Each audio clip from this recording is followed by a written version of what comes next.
dobrze, no ja jutro mam spotkanie. Znalazłem starego maila, tam między 200 a 300 baniek. Powiedziałem, że...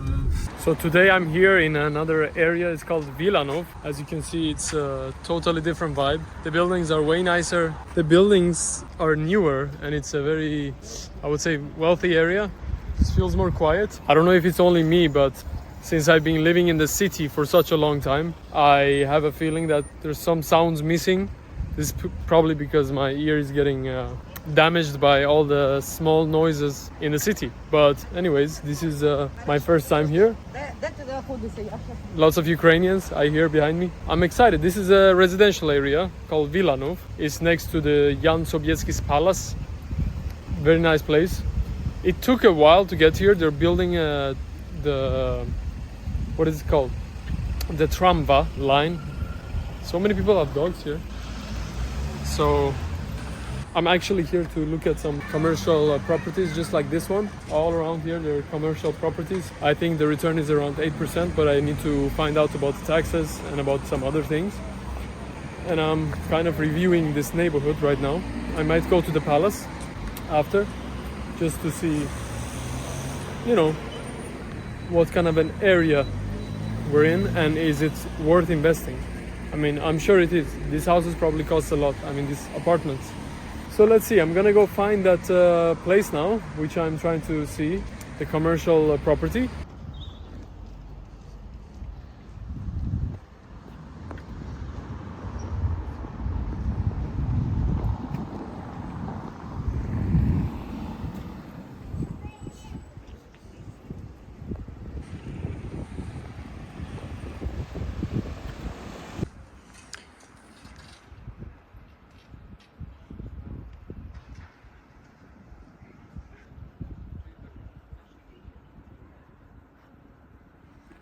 Do you guys hear how quiet it is? By the way, this is the one I'm looking at. I just wanted to show you what a beautiful, quiet area this is. I mean, this, to me, it feels like a very, I wouldn't even say European. It's something above that. It's really, really chill in a way. And it's just so quiet. So nice and modern. Some areas maybe in Santa Monica, Los Angeles would be something like this. So low built, modern, all the balconies are beautiful. All the cars are like more on the expensive side. So for sure it's not a very low end neighborhood from what I see. All right. Oh yeah. Yeah. It's very beautiful, honestly. Guys, Wilanów has some gems. From what I'm seeing, that it is a great place, and as you can see, it has these quiet areas, very chill. They have weddings here sometimes, but it has changed. It's not the same as 8 years ago. So lots of development. Anyways, I'll update you again when I go to the castle.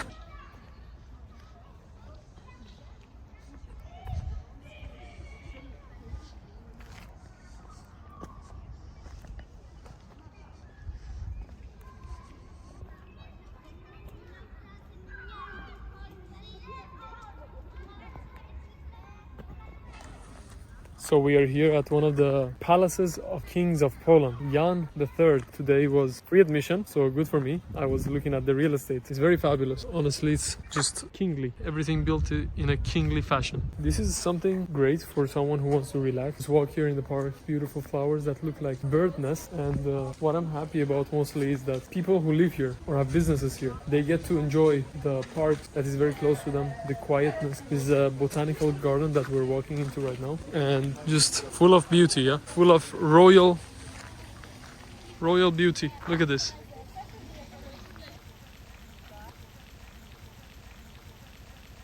So people who live in the center, such as me, we don't really have this that close to us, but if you live in Wilanow, then this is one of the benefits you get for living here. Overall, I would say it's just a great area, a residential area for people who want to, you know, live in bigger houses. Per square meter is still cheaper than, There were some moms here that were trying to get their children up, but yeah, I mean, look at this. They're getting married. Oh. Nice. The family vibes. I think this is the difference between the center and Wilanów. This is more families that are living here, and that makes it attractive. I think that means that the price will go up and not down. Look at this. Just families. Statues, naked statues. What is this guy doing? Playing the... And talking about families, there's Aristotle with his child and his weenie covered, and that is something else. I don't know. But wow, just what a vibe. This is, I think, Jan Sobieski during the 1700s, something like that. I'm reading God's Playground, and this is where they had their horses. They would run around. They had the Polish kings would come here with the same members. The same was like the Congress of that time. They built this because it was a great place to have their royal parties, and what they did is they would chill, relax, and they would hunt. So in these fields, I'm not sure, but this was not as developed back then. So they would come here and they would go hunting with their royal guests. And it was more spacious, and they could talk, and they would invite. I know some of the Polish kings, one of them Stanislav August, for example. I'm sure there were many kings that occupied this palace, this beautiful place with these gardens, but I know that they would bring scientists of the time. And yeah, look at this. They would bring the scientists of that time to this palace, wine and dine and kiss them. And this looks so weird. What is this? It's like a horse with boobs, with dragon legs and a baby on top. Well, that's something, huh? There's some angry babies, some other babies doing something they shouldn't do. And we got Mother Teresa or something here. Yeah, crazy. Work of art. Oh, we got some more people getting married. And we're gonna go down there, yeah? How amazingly kept it is. Beautiful. Yeah, so they would wine and dine these guests outside of the hustle and bustle of Warsaw. And I see why it can be so attractive to bring the ambassadors and all of the royal subjects. Yeah, the great thing about Poland, the crazy thing about Poland is there were so many different kings that were fighting for their survival versus Prussia. And at some point, Prussia, Russia, and Germany divided Poland, right? They divided it, but it stood strong through the times. Polish people have a very resistant culture, and they never got taken down. The culture of Polish people still lived, the language lived, and the language even became more developed and more, let's say, used in literature than even German and Russian at some point, because it was all underground and they were not allowed to have Polish schools. This is the Vistula River, right? And the other side we have the Praga. Got the guy with the six-pack. Maybe that's Thor. And we got this other guy who has a wood in his hand. Isn't this relaxing? Just, yeah. This is beautiful. So overall, I would say it feels like royalty being here, chilling. As you see, people are just chilling here. Everything is well trimmed. I guess you can rent some boats and go in the water, relax.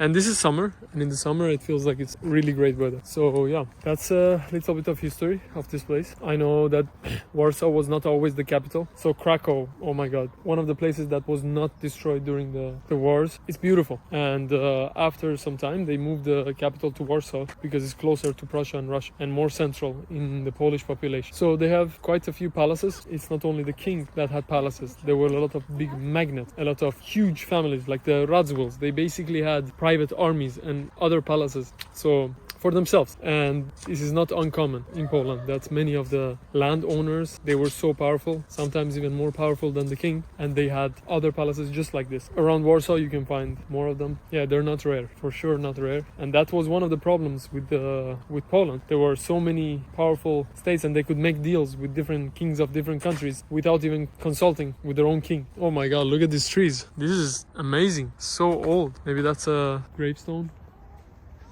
More parks, more beauty. Anyways, I think that's it for today. Let's keep going and invest. Click that subscribe button so you can see more of these kind of videos. And if you haven't already watched my renovation video, click right here and I'll see you right there.